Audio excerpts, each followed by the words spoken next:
The sheer density of Hong Kong's maze of apartment blocks, alleyways and markets meant that few residents were untouched by the government's forceful suppression of the protests.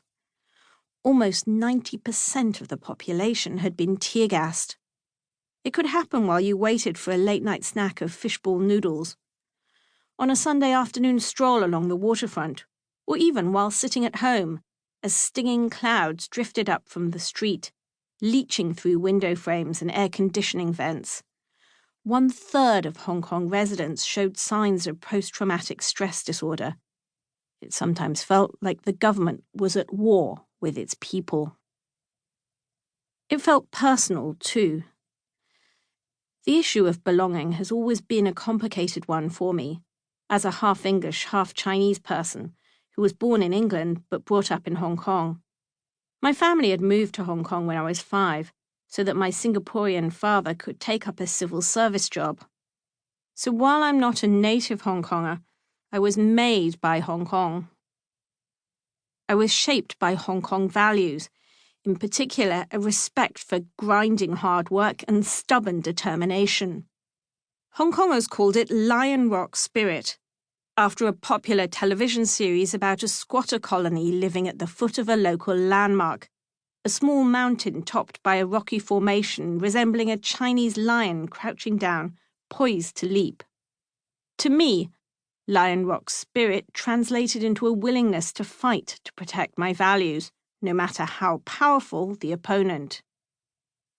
During the decade that I'd been based in China as a journalist, that compunction drove me to write the stories that I felt needed telling, no matter how politically sensitive they were.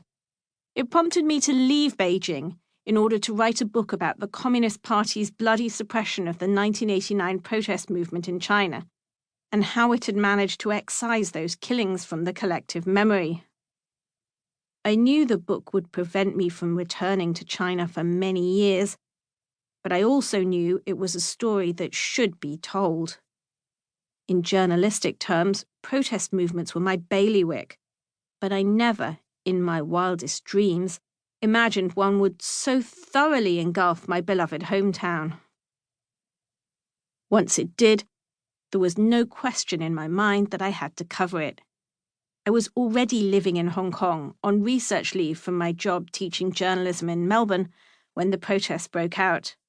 After I went back to work in Australia, I regularly returned to Hong Kong on short reporting trips until COVID-19 closed our borders.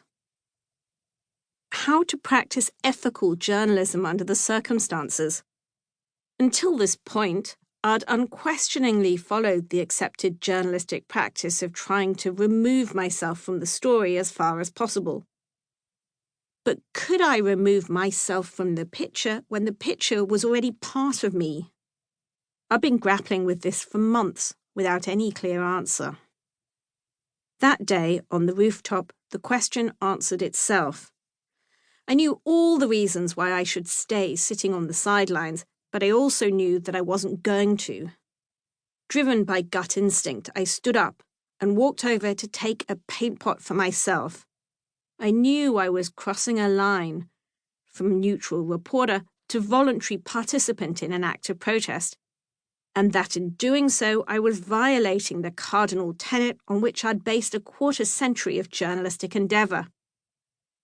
But I also realised at that instant that I didn't care.